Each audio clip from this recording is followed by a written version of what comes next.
जायसवाल है जिन्होंने ये इनकाउंटर किया है।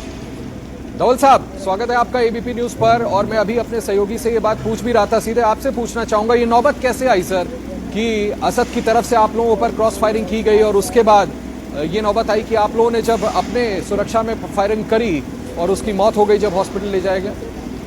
देखिए 28 तारीख को थाना खोड़ा क्षेत्र के अंतर्गत जो एक जघन्य हत्या हुई थी उस संदर्भ में 3 लोगों की गिरफ्तारी पुलिस के द्वारा पूर्व में ही की जा चुकी थी, लेकिन जो मुख्य आरोपी असद था वो फरार चल रहा था और उसके ऊपर 50,000 रुपए पुरस्कार की घोषणा भी पुलिस के द्वारा की गई थी। आज पुलिस को ये सूचना प्राप्त हुई थी कि इस क्षेत्र में असद अपने साथियों के साथ आने की उसकी सूचना हमें मिली थी कि वो अपने कुछ साथियों से मिल करके उनसे पैसे लेगा और उसके बाद यहाँ से फरार होने की कोशिश करेगा।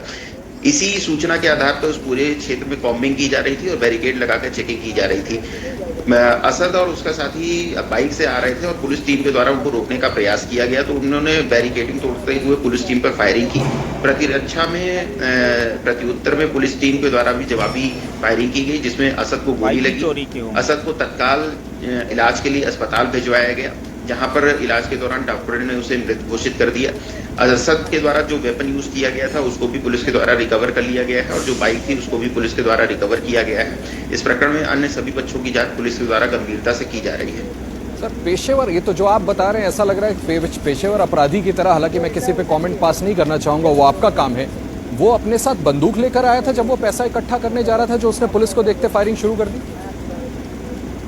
निश्चित रूप से वो इसके पहले भी जब उस दिन हत्या किया था उसने तो उसके पास चाकू थी जिससे उसने मारा था सूर्या चौहान को, और आज भी जब वो निकला था अपने दोस्तों से मिलने तो उसके पास वेपन था और उस वेपन से ही उसने पुलिस टीम पे फायरिंग की थी। और ये मकसद क्या था सर जो आप लोग उसको ट्रैक करने की कोशिश कर रहे थे पैसे लेके, क्या इरादा उसका भागने का था? जी हम लोग लगातार उसकी पकड़ के लिए दबिश दे रहे थे, अपने मुखबिरों को भी हम लोगों ने एक्टिव कर रखा था। तो उसी आधार पे हम लोग को इंटेल ये प्राप्त हुआ था कि वो इस क्षेत्र में आएगा और अपने साथियों से कुछ पैसे का लेन देन करेगा और उसके बाद इसकी यहाँ से निकलने की योजना थी। सर अभी जो आपने बताया उसके मुताबिक जब वो बाइक पर आ रहा था, जब आप लोगों ने उसे रोकने की कोशिश की और उसने उसको ब्रीच करने की कोशिश की, बैरिकेड तोड़ा, उस समय उसके साथ एक साथी भी था शायद, आपने जैसा कहा, एम आई राइट सर? जी जी, उसके साथ एक साथी था, लेकिन इस पूरी एक्सचेंज ऑफ फायर में अंधेरा होने के कारण वो साथी उसका फरार हो गया है। पुलिस टीम के द्वारा लगातार दबिश उस क्षेत्र में दी जा रही है और शीघ्र ही उस व्यक्ति की गिरफ्तारी कर ली जाएगी। सर इस पूरे प्रकरण में जो ये काउंटर फायरिंग हुई, जो जब उसको हॉस्पिटल ले जाया गया, ब्रॉड डेड डिक्लेयर किया गया, गोली लगी कहाँ उसे सर?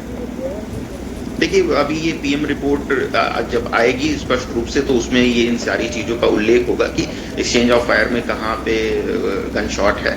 तो वो सारी चीजों के लिए हम लोग पीएम रिपोर्ट का भी वेट करेंगे। पीएम रिपोर्ट आने के पश्चात उसमें जितनी भी फैक्चुअल डिटेल है उससे सबको अवगत कराया जाएगा। सर 2 परिवार इसमें शामिल हैं, बहुत मतलब फाइनल डिटेल्स की बात होगा, आप चाहे तो अवॉइड कर दें, लेकिन मैं जरूर पूछना चाहूंगा कि क्या उस वक्त उसको ये चेतावनी दी गई थी कि अपनी फायरिंग बंद करे, सरेंडर कर दे, तो जीवित रह जाता अगर वो ऐसा करता तो? जी निश्चित रूप से हम लोगों ने उसको 2 बार रोकने का प्रयास किया, उसको जो चेतावनी थी वो भी जारी की गई, हवाई फायर भी किया गया जिससे वो सरेंडर कर दे, लेकिन वो लगातार पुलिस टीम पे फायरिंग करता रहा जिसके प्रत्युत्तर में हम लोगों को ये कार्रवाई करनी पड़ी। सर एक तो जो लड़का साथ में आया था बाइक से, वो कहीं रात के अंधेरे में भागा, उसकी भी आप जरूर दबिश करके उसको ढूंढने की कोशिश करेंगे। मैं ये जानना चाहूंगा जो बाकी आरोपी आपके गिरफ्त में, उनसे पूछताछ कहां तक पहुंची है, उनसे क्या जानकारी मिल रही है, और क्या कुछ और भी ऐसे आरोपी हैं सर जो अभी तक हाथ नहीं आए हैं जिनको पकड़ने के लिए दबिश दी जा रही है? देखिए शुरुआत में 3 आरोपियों को गिरफ्तार कर लिया गया था और उनसे लगातार पूछताछ हम लोगों की जारी है कि किस उद्देश्य से ये घटना कारित की गई थी, कौन कौन लोग इसमें शामिल थे और इसके पीछे की क्या मानसिकता थी, उन सारी चीजों पे काम चल रहा है और शीघ्र ही इस घटना का सफल अनावरण पूर्ण रूप से कर दिया जाएगा। बहुत शुक्रिया डीसीपी जायसवाल साहब।